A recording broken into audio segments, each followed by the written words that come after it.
subalternos, ya nos encontramos aquí listos para viajar juntos al mundo del arte y hablarles sobre todos los eventos culturales que se dan en Guadalajara, así como de sus artistas. Y pues el día de hoy vamos comenzando con un escritor, él es Román Hernández, quien además de ser escritor es licenciado en psicología y docente, especialista en psicoanálisis infantil, ha participado en antologías y actualmente se encuentra promoviendo su libro Terror sin Límites. ¿Cómo está, Román? Hola, muy buenas tardes. Gracias, Maritza, por la invitación. Y bueno, pues aquí con gusto recibiendo al público y también participando en la entrevista. Primero que nada, Román, cuéntanos cómo fue que te involucraste en el mundo del arte, en este caso en el mundo de la escritura. Ok. Bueno, pues ya desde que viene siendo desde mi infancia me interesaba muchísimo lo que era primero leer, igual como todos, ¿no? Empecé leyendo los cuentos infantiles, pasando lo que viene siendo los cuentos infantiles de terror para niños. Bueno, no sé si a ti te tocó en aquella época, pero creo que fue en la década de los 90 cuando se publicaban muchos libros de terror dirigidos para público infantil, tales como la saga de Escalofríos o Thrillers, La Calle del Terror, y había otros que eran leyendas o cuentos de terror dirigidos específicamente para adolescentes y niños.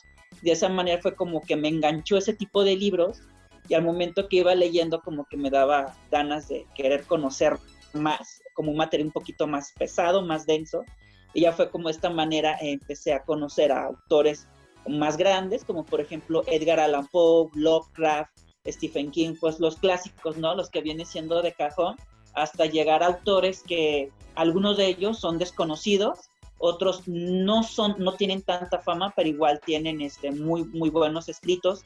Y así como leía, al mismo tiempo me daba ganas de querer escribir mis propios relatos.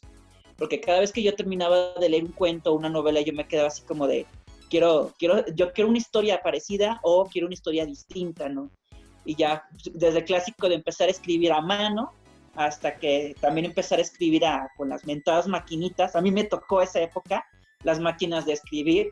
Tal vez los chavos de ahora más o menos las ubiquen. No sé si a ti te tocó. Bueno, te ves muy joven, no sé si te llegó a tocarla cuando incluso uno tenía que usar como estos papelitos que eran como los correctores para empezar a corregir todas las fallas y sí, era una máquina muy ruidosa. Hasta que, bueno, ya llegamos a lo que viene siendo la tecnología, que ya podemos utilizar la computadora o incluso hasta los celulares que ya cuentan con esta aplicación para poder hacer documentos. Y bueno, creo que fue como en el 2011 cuando ya decidí publicar mi primer libro, cuando empecé a conocer lo que era el mundo de las editoriales, y fue que me pude quitar como de encima ese miedo de publicar, porque al principio sí se tiene miedo. Y qué curioso, ¿no? Ser un escritor de terror y tener miedo. Exacto. Porque no se sabe especialmente cómo va a reaccionar la gente. Y te quedas así de, ¿le va a gustar? ¿No le va a gustar? ¿Le va a dar miedo o le va a dar risa? ¿Te van a criticar? Está como ese pequeño gusanito de la duda que no sabes si te viene a recibir o no. Y dije, bueno, pues vamos a lanzarlo de una vez. Ahora sí, lanzando los dados a ver qué resultado da. Y resulta ser que sí les gustó el primer libro. Entonces, fue una novela que publiqué en el 2011 que se llamaba Villa de los Corderos. Digo, se llamaba porque ya se agotó el libro, ya no se distribuyó, ya se acabó por completo. Y esta novela se llegó a presentar en la Feria Internacional del Libro. Y este libro fue como mi entrada al mundo de la literatura, de empezar a conocer a muchos autores, otras editoriales, otras propuestas, empezar a hacer talleres también de escritura, porque también me dedico también a impartir talleres de literarios. Empecé de escritura creativa y pues también ya llevo algo de tiempo haciendo talleres de terror literario. Entonces, podremos decir que ese libro fue como la entrada a este mundo, ¿no? Ahora sí, empezar a escribir poco a poco, empezar a publicar más. Y puedo decir que es como mi resumen de cómo fue que empecé a escribir, pero todo ello se debe a una pequeña pieza clave que viene siendo, para poder escribir tienes que primero leer. Y sí, es empezar a conocer distintas obras clásicas, no solamente de terror, sino también otros géneros como la Odisea o el género fantástico, ciencia ficción, incluso hasta los que no son de terror como romance, pero lo curioso es que el terror no solamente lo encontramos exclusivamente en libros de terror, sino que también están en otros géneros, no necesariamente de miedo. Pueden ser incluso hasta una novela de romance. Por ejemplo, no sé si ustedes ubiquen la novela de Cumbres Borrascosas, pero en esa novela se narra una escena escalofriante. No voy a hacer spoiler para la gente que no lo ha leído, pero viene una escena que es muy escalofriante y pareciera más como si fuera una novela de fantasmas, más que una novela de romance. O como también otra novela que es la de Vírgenes Suicidas. Ahí sí no es un spoiler porque hasta el mismo título ya te está diciendo lo que va a pasar, ya te lo advierten, pero aún así cuando ocurre la escena del suicidio de las hermanas, pues es una escena completamente aterradora. Cómo te narra que los adolescentes que tenían una cita con estas chicas se meten a la casa y las encuentran muertas, o sea, se habían matado en ese momento. Una metió la cabeza en un horno, otra se colgó del techo de la sala. Entonces hay libros que no necesariamente son de terror, pero te transmiten escenas que son definitivamente terror, y eso inspira a que yo como autor me empiece a escribir también lo mío. ¿Qué escritores podrías decir que son los que admiras, los que recomendarías para aquellos que van, por ejemplo, empezando también en este mundo de la literatura y sobre todo en el terror? Exacto. Bueno, pues de autores tenemos a los clásicos que viene siendo Poe, Lovecraft. Va a ser de que muchos lectores ya los conocen, pero ¿por qué los recomiendo para escritura? Lo que pasa es que estos autores marcaron un hito dentro del mundo literario. Por ejemplo, antes de Poe, antes de Lovecraft, ya se escribía terror. Sin embargo, lo que hicieron ellos fue que modificaron muchas cosas. Por ejemplo, Edgar Allan Poe no tiene relatos de fantasmas, tiene relatos de terror psicológico, de personas que en algún momento, igual como nosotros, pueden perder la cabeza y empezar a cometer un asesinato, como dándonos a entender que un criminal o un asesino no necesariamente es el que está todo el tiempo manchado de sangre, sino que puede ser cualquiera de nosotros, o tu mejor amigo o tu pareja, que tú crees que es la mejor pareja del mundo y resulta ser que es un homicida, ¿no? Como lo que pasó con Ted Bundy. Nadie esperaba que él fuera un asesino serial. Y el otro lado, pues también Lovecraft, porque él también, al igual que Poe, marcó una nueva generación de escritores, marcó un nuevo movimiento. Ya no eran fantasmas, ya no era tanto terror psicológico, ya eran monstruos, pero monstruos creados a base de tu propia mitología. Es decir, investigar un poco lo que viene siendo las antiguas culturas y de ahí empezar a construir todo un universo en donde estos seres van a empezar a encajar dentro de este universo y ver cómo los seres humanos pues van a empezar a tener encuentros con ellos.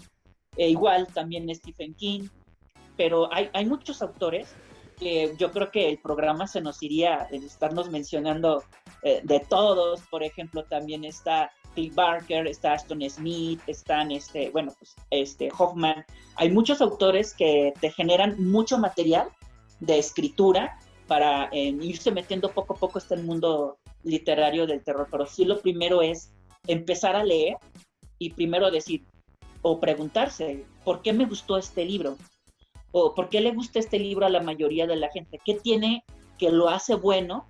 Que eso también te puede servir para ser también un escritor, de ver qué cosas buenas hizo este autor dentro de su novela, que no necesariamente es como plagiar, pero sí como darte una idea de, yo también puedo hacer algo parecido, o puedo cambiar esto, o podemos modificar algunas cosas para yo poder anotar mi propio relato, o incluso también la misma realidad te da como los ingredientes para poder escribir tu propia historia de miedo, historias que son reales. Yo, por ejemplo, en mis libros de relatos, bueno, aquí en de Deimos, algunos de estos relatos están inspirados en acontecimientos reales y otro es una anécdota que le pasó a una persona que yo entrevisté. Entonces, algo más aterrador que la fantasía viene siendo la misma realidad, y eso también ayuda mucho a querer escribir, ¿no? Ya sea desde una experiencia personal o investigando, porque ser escritor es algo parecido a ser investigador, que tienes que empezar a investigar la historia que tú quieres escribir, sobre en qué época ocurrió, qué personas estuvieron involucradas, o si es una novela histórica, investigar cómo hablaban en aquella época, cómo vestían, cuáles eran las costumbres, etcétera, ¿no? Ser autor también es lo mismo que ser un investigador, empezar a leer otros libros, a leer diarios, entrevistar también a personas para poder consolidar también la historia. Claro.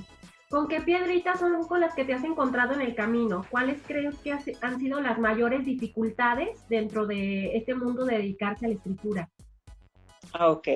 Bueno, podría pensar que la dificultad es en escribir. No. La principal dificultad es quién te lea, que es uno de los principales dificultades, porque cuando hablamos, por ejemplo, de género de terror, lo primero que pensamos son en autores internacionales, como los que yo acabo de mencionar. Que, bueno, yo algo que decía es que Poe y Lovecraft son como la marihuana, ¿no? Aunque te guste o no te guste, ya lo probaste. Entonces es como lo que más tienen en las librerías. Pero si uno quiere buscar como variedad, ahí está lo difícil. Y es una de las dificultades que yo he encontrado, porque ser escritor mexicano, a veces no te leen, porque hay como una especie de malinchismo en la cuestión de decir, nomás preferimos autores internacionales, porque como que los mexicanos, no, como que los mexicanos fuchi, no, como que esos no son buenos. Y déjame decirte que no, o sea, también en el mundo de la escritura he conocido muy buenos autores, muy profesionales, tanto en su escritura como en sus sagas de libros o en sus novelas, que te dejan un buen sabor de boca cuando terminas de leer el libro y dices, y es mexicano, y es mexicano, y tenemos un gran repertorio, ¿no? Fernando Esquinga, tenemos también aquí en Guadalajara a J. Lozano, tenemos a Javier Covarrubias, a Gabriel Padilla, etcétera, ¿no? Van saliendo más autores. Y esa ha sido una de mis principales dificultades, o sea, ¿quién te quiere leer? Y también un prejuicio que abunda mucho en el género de terror es que sí hay lectores que discriminan mucho este género, porque piensan que una novela de terror es lo mismo que una película. Que si no te gustó la película del Conjuro, tú crees que va a ser igual, ¿no? Que te van a tratar de dar sustos. Y no, hay una diferencia entre generar un susto y generar miedo. El susto nada más es una reacción de sobresalto ante una situación inesperada, pero el miedo es el sentimiento que se genera ante una situación desconocida que representa peligro o representa algo realmente extraño o desconcertante, que eso es lo que generamos nosotros los autores de terror. Y sí abunda mucho esta discriminación, ¿no? Si me permites compartirte como una experiencia, no me pasó a mí personalmente, sino es a una autora argentina, que es Mariana Enríquez. Ella fue elegida como juez dentro de un concurso de cuentos allá en su natal país, por parte del Fondo de Cultura. Entonces, ella propone en el concurso que puedan participar autores con poemas de terror, porque ella es una autora de terror, ¿no? Y es la primera vez que se hace esto, o sea, hacer una premiación por un relato de terror. Y cuando ella propuso esto, me creerás que hubo muchos autores que reaccionaron de manera negativa.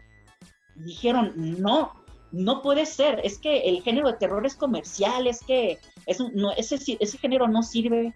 Y algunos criticaban, ¿cómo sería un poema de ciencia ficción? ¿Sería ponerle marcianitos? Y lamentablemente abunda por la ignorancia que hay. Claro que existe la poesía de ciencia ficción, claro que existe la poesía de terror, que se conoce como poesía gótica, y existen estos elementos, y que sin embargo, a consecuencia de la discriminación, no se permite que los autores de terror puedan difundir más sus obras por esta especie de estigmas. Y ojalá, y qué bueno que también aquí en México se hiciera algo parecido, que también varias secretarías de cultura también apoyaran también a los autores de género de terror, que vean que el terror no se trata de dar sustos. El terror a veces también te invita a reflexionar la situación que tú vives o la situación que te rodea, el mundo en el que vives, porque a pesar de que puede ser ficticio, todos los géneros tienen algo en común, que es invitarte a reflexionar tu propia realidad. Aquello que está pasando en el libro me estará también pasando a mí, o de qué manera esta realidad ficticia está trastocando lo que viene siendo la realidad. Y bueno, esos son como las principales dificultades que yo he visto como autor de este género. ¿Y a dónde te gustaría llegar con tu trabajo? Sí me gustaría llegar más lejos. De hecho, justamente estoy trabajando en un pequeño proyecto de traducir mi libro al idioma inglés, porque también ya conocí a algunos lectores estadounidenses que quieren conocer el libro. Entonces yo tengo que adaptar mi obra al idioma inglés para que ellos puedan tener acceso a este libro. Y bueno, y ahora más con la nueva modalidad de plataformas, por ejemplo, como Amazon y todas estas que te ayudan como a difundirte, pues sí, sí espero llegar más a estas plataformas, llegar a más público, y porque a mí me encanta que la gente conozca las historias. Al principio me daba miedo porque pensaba, es que no sé cómo van a reaccionar, ¿no? Pero ahora es como de, no, o sea, te voy a contar esta historia y trata de esto, y ocurrió aquello, ¿no? Y eso es como uno de mis grandes planes, y también seguir escribiendo más libros. Que publiqué el año pasado viene siendo el tercer libro que publico, y es el segundo de una colección que estoy desarrollando. Entonces, estos son de relatos, pero también tengo pensado ya publicar novelas. Ya tengo algunas ideas de algunas novelas. Lo que me falta es como el tiempo de sentarme y dedicarme 2 o 3 horas y que empezar a que fluyan las ideas. Pero sí es como una de las metas que me estoy proponiendo como autor. Cuéntanos cómo fue que nació Deimos. Ok, antes de platicar cómo nació, quiero comentarle a la gente que algunos me han preguntado qué significa Deimos, ¿no? Incluso algunos pensaban que significa demonios. Y yo no, Deimos es una palabra griega que significa terror, que proviene de la mitología griega de Deimos y Phobos, que eran dioses de la guerra. Entonces, sí, yo retomo este nombre porque en la ciudad de Guadalajara hay una combinación de diferentes culturas, y eso se nota en su arquitectura. Uno puede ir al Teatro Degollado y ver que el diseño es completamente griego, o uno puede ver al Expiatorio y es un diseño neogótico muy al estilo europeo. Entonces es una fusión de diferentes culturas, y fue como decidí agarrar este nombre. Bueno, Deimos es griego, significa terror, pues vamos a utilizarlo, ¿no? Y aparte, el libro nace por la idea de un programa de radio que yo transmito los viernes a las 9 de la noche. Y dije, bueno, ¿qué tal si de todas las historias que estamos contando en el programa, armamos un libro, pero con historias propias? Porque las historias que se transmiten en el programa son de otras personas, que ellos son los que envían sus leyendas y nosotros las dramatizamos. Acá a mí se me ocurrió, bueno, hago un libro, pero con mis propias historias. Y por fin me pude quitar ese gusanito de la inseguridad. Fue así como, bueno, vamos presentando ahora Deimos, ¿no? Ahora una colección de relatos. Y es de esta manera como nace Deimos, basada, inspirada de la ciudad de Guadalajara, de escenarios que existen, de personas que posiblemente uno ya conoció y que es el protagonista de una historia realmente espantosa o de una situación realmente escabrosa, porque esa es una de las cosas que me encanta poner. O sea, más que inventar una persona de la nada, meto personas reales que he conocido y las meto en la historia, y bueno, esto fue lo que te pasó a ti en la historia, eso como suelo decirles. Ok. Entonces son varios relatos dentro del libro. Exacto. En este libro vienen 5, entre ellos hay una novela corta, que lo que tienen en común, aparte de la ciudad de Guadalajara, es más que nada el mensaje que también se trata de dar, ¿no? Porque te digo, el terror no nomás se trata de dar miedo, sino también de reflexionar. Por ejemplo, uno de los relatos trata sobre una casa hogar en donde varios huérfanos empiezan a aparecer mutilados. Y el mensaje que trato de dar ahí es tratar de concientizar a la gente sobre la situación que pasan los huérfanos. Que uno cree que está en la casa hogar y, ay, sí, está bonito, pero no sabemos lo que realmente pasa detrás de esas paredes. Entonces es como la idea de tratar de transmitir también a la gente. La que es la novela corta se llama La justicia de los condenados, que ahí sí toca un tema un tanto delicado, que viene siendo en esta cuestión del crimen organizado. Y bueno, existen novelas de narcotraficantes y todo esto, pero a mí se me ocurrió la idea de vamos a hacer una historia de narcotraficantes, pero con elementos sobrenaturales. Y bueno, así es como toco un tema que es algo polémico, algo que también sigue pasando todavía en la actualidad, que nos afecta a todos.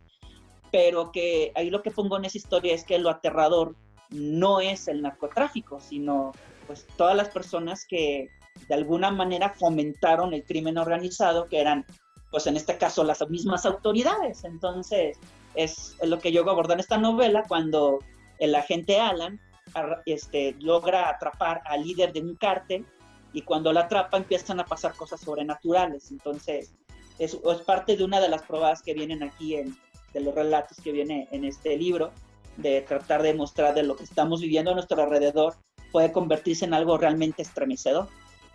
¿Crees que pudieras leernos algún fragmento del libro, lo que tú quieras? Sí, claro que sí, con gusto.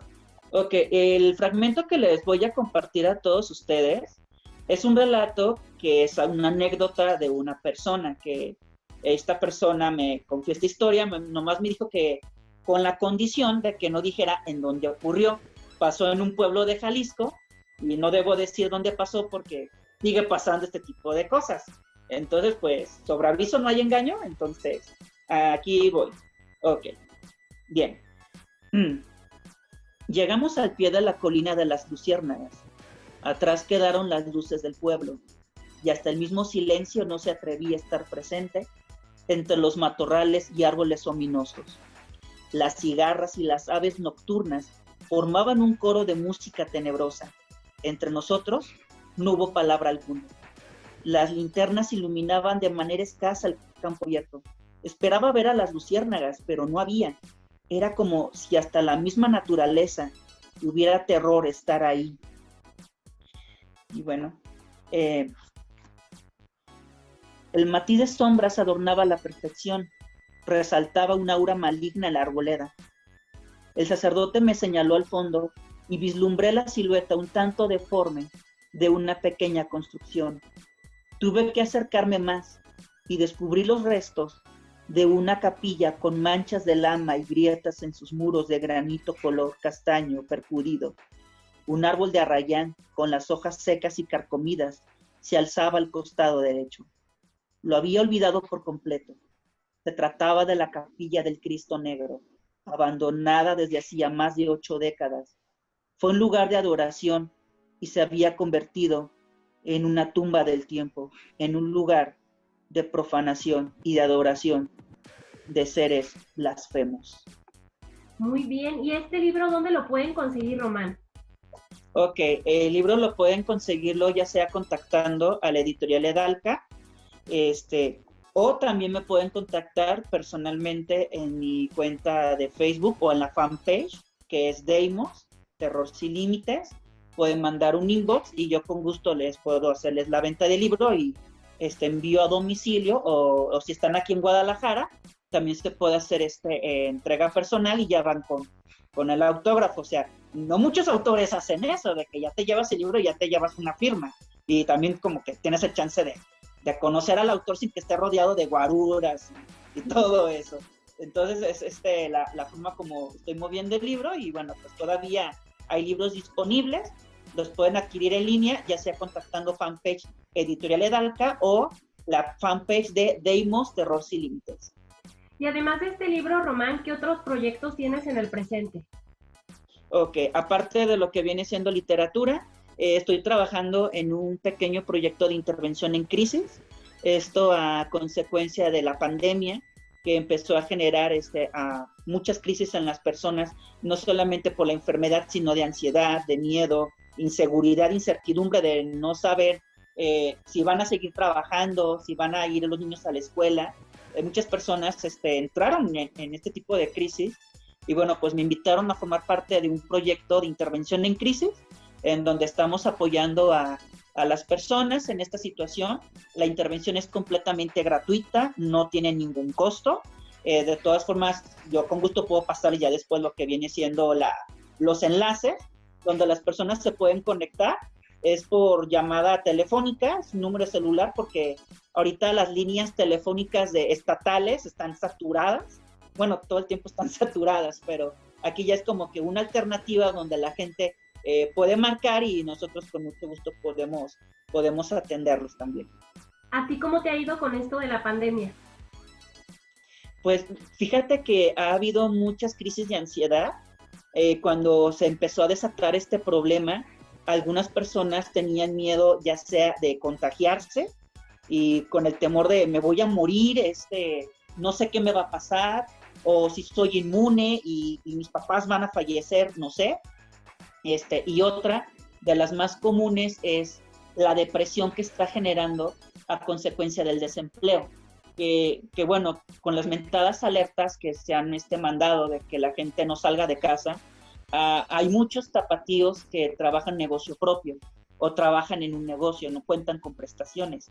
Entonces, con esa situación se quedaron sin trabajo. Entonces, están con la depresión de, pues yo no sé cómo voy a sacar adelante a mi familia, cómo le voy a darle de comer, no tengo dinero para pagar esto. Y poco a poco esto los empieza a llevar a la depresión, en tener un estado de ánimo bajo, en ya no echarle ganas, en pensar en la muerte. Sí hemos intervenido también con intentos suicidas, a consecuencia también del COVID, y comparto esto con la intención de generar conciencia, de que yo creo que es una situación que todos tenemos que estar unidos, apoyándonos mutuamente y ver que si vemos que el vecino o el familiar o el conocido no está pasando por una buena situación, yo creo que es la mejor manera de ayudarlos son con unas palabras de aliento. Es lo más que podemos hacer, porque con todo lo que se está desatando está como fuera de nuestras manos. Pero si es como por lo menos con unas palabras de aliento, es una buena medicina, ¿no? Pues, no nomás decirle échale ganas, sino, ¿sabes qué? Estoy contigo, yo estoy contigo en las buenas y en las malas, no nos vamos a separar de ti, nos juntamos, o etcétera, ¿no? Pero la intención es que no se pierda esa vinculación con la persona que poco a poco está empezando a decaer. Claro. En cuanto al arte, ¿tú crees que el arte es importante en la educación? Sí, demasiado. ¿Por qué? Porque el arte permite ser creativo y la creatividad nos ayuda incluso hasta hacer las tareas. ¿Por qué? Bueno, porque como también trabajo como docente, lo que principalmente hago con los alumnos, más que saturarlos de tareas y dejarles tienes que resolver esto, yo procuro dejarles actividades en donde ellos suelten su imaginación en base al material que se está trabajando y ya han surgido muy buenas propuestas. Por ejemplo, estaba dando yo la materia de filosofía en prepa y les propuse a los chicos que me hicieran un youtuber filosófico, es decir, que grabaran un video, lo subieran en redes sociales y hablaran sobre un tema de filosofía o lo pueden relacionarlo con una actividad cotidiana. Entonces una de mis alumnas decidió hablar sobre arte en su video y el video quedó, pues la verdad, muy precioso. La combinación de imágenes, la música, el tono de voz. Pues, estás viendo el video y parece que estás viendo como esos videos reflexivos, ¿no? Que te van llevando poco a poco a pensar. Entonces, el arte, el papel que juega en la educación es la creatividad. Y la creatividad es lo que nos ayuda incluso a poder hasta superar una crisis como lo que estamos pasando en este momento, de que pues me quedé sin empleo, ya no voy a ganar dinero, pero al menos con la creatividad puedo hacer otras cosas, puedo moverme a otro lado, puedo hacer este tipo de actividades para ganar ingresos. Entonces, el arte sí nos ayuda muchísimo en el ámbito educativo para que puedan salir adelante con la creatividad, incluso también para que vayan saliendo nuevos talentos, ¿no? Ya desde chicos ya como que les despierta la curiosidad por dibujar, pintar, o incluso hacer esculturas, empiezan con plastilina y luego terminan con esculturas de yeso, quién sabe. Entonces, el arte es la que nos ayuda a soportar una situación realmente drástica. En cuanto a las oportunidades aquí en Guadalajara para el arte, en este caso para la escritura, ¿crees que hay suficientes oportunidades para ustedes los escritores o qué es lo que falta? Ok, de oportunidades de escritura podríamos pensar tal vez como algún editorial que apoye, ¿no? Para que sigan publicando libros. Lo que es cierto es que no todas las editoriales te apoyan de la misma manera. Uno puede ser ambicioso y pensar en una editorial grande, pero también corres el riesgo de que te digan, no, ¿sabes qué? No te publicamos tu libro. Y en un principio sí me tocó, especialmente por ser género de terror, de que si te discriminan y dicen, no, ¿sabes qué? Nosotros no publicamos terror, esto no va. Y entonces, ¿qué es lo que queda? Buscar lo que viene siendo, ya sea ser autor independiente o buscar editoriales independientes, que es en mi caso. Yo contacté lo que es Editorial Edalca, que es una editorial independiente que apoya a sus escritores, no solamente con imprimir un libro, sino con la difusión, buscar espacios de presentaciones de libros, y ahorita con la pandemia, más que una presentación física, pues ya son virtuales. Entonces, son una de las oportunidades que como autores podemos estar buscando y no detenernos porque nos dijeron no, sino seguir moviéndonos. Y ahorita yo creo que la tecnología ha servido como una gran herramienta para seguir promocionándonos. Digo, ya existen estas plataformas como Amazon, como Kindle, en donde pues ya no ocupas que una editorial te haga todo, ¿no? Sino que uno pueda hacerlo poco a poco, moverse en estas plataformas, y yo he visto que hay autores independientes que han tenido gran éxito haciendo esto, pero la intención es insistir y no bajar la guardia. Y si me falla la opción A, pues me voy por la opción B y le voy haciendo de esta manera. Leía que también has participado en una antología de Mandrágora Ediciones. ¿Esta antología aún está a la venta o ya no? Cuéntanos de este proyecto. Sí, claro. De hecho, todavía tengo aquí uno para que se den una idea. A ver, aquí lo tengo. Se llama Umbral, que fue editado por Mandrágora Editorial. Es una antología de cuentos de terror que todos tienen en relación lo que viene siendo la temática de vampiros y también de terror psicológico. Pues sí, fue una experiencia algo divertida en conocer a otros autores y entre todos como escribir nuestras propias historias o relatos que se terminan relacionando con otros, porque lo que tiene diferente esta antología es que son relatos spin-off. ¿A qué me refiero con esto? Son relatos que están basados en novelas que nosotros ya habíamos escrito. Entonces aquí aparecen personajes que aparecieron en otros libros, pero ya un poco más desarrollados, o acontecimientos que dice, yo quisiera saber qué le pasó a este personaje, porque la novela no me lo dice. Bueno, pues entonces leo Umbral y aquí puedo ver qué fue lo que le pasó. Y ya como que de una manera también se complementa, y es una experiencia realmente divertida con lo que viene siendo trabajar en una antología de autores. ¿Y lo pueden conseguir a través de Mandrágora o dónde? Sí, el libro lo pueden contactar con la directora de Mandrágora, que es Alessa Gil. Ella sigue conservando la mayoría de las copias. Es mandar un inbox a Mandrágora y pueden adquirir también lo que viene siendo la antología. Excelente. ¿Cuentas con redes sociales donde puedan estar al pendiente de tu trabajo? Sí, mira, cuento con mi red personal, que viene siendo Luis Román Hernández. Ahí publico los avances del libro, que por cierto ya estoy trabajando ya en el tercer Deimos, y se viene muy denso también, que de hecho en este nuevo volumen voy a trabajar más que nada lo que es el tema de la inclusión. Te digo, porque el terror se adapta a todo, y acá en la cuestión de la inclusión estoy hablando de la comunidad LGTB. Entonces ahí voy a incluir algunas historias que tienen que ver con esta comunidad para darle más visibilidad a la población. Y ahí van a ver pues todo lo que viene siendo los proyectos, la fanpage también, que es Deimos Radio Morir, que es la del programa de radio, y Deimos, que viene siendo la fanpage del libro, donde van a poder ver los avances y de qué trata cada historia también. Excelente, entonces para estar al pendiente de todas las redes de Román y de sus proyectos, también para que se lancen a escuchar su programa, todos aquellos interesados en el terror, pues ya ahí conozcan un poquito más de las historias que hay aquí en Guadalajara. ¿Y hay algo que quieras agregar antes de despedirnos, Román? Pues solamente agradecerles a ustedes por la invitación a Mundos Alternos, aquí por la pequeña entrevista. Y bueno, pues que yo creo que también la ventaja de la coronavirus fue que nos hizo más lectores, ¿no? Porque hubo mucha demanda de libros. A pesar de que no podían ir a librerías, ya pedían envíos a domicilio.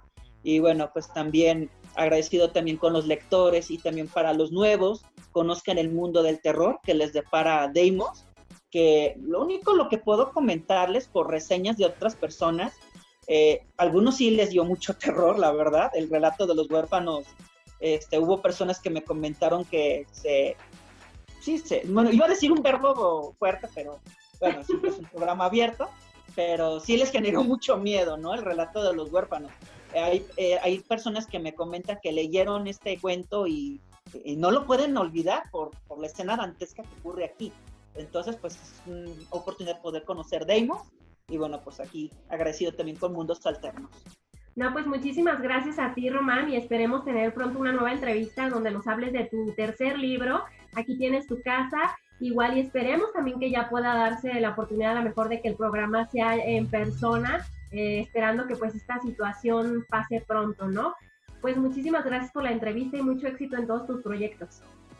Gracias a ustedes y que pasen excelentes noches. Bueno, con Deimos no sé si sea una buena noche, pero bueno, pero pasen lo mejor que puedan. Pero consíganlo de todas formas, consigan el libro, ahí les vamos a dejar todos los enlaces de las redes para que puedan conseguir el libro y estar al pendiente. Muchísimas gracias y vamos a escuchar una canción y continuamos con más en Mundos Alternos.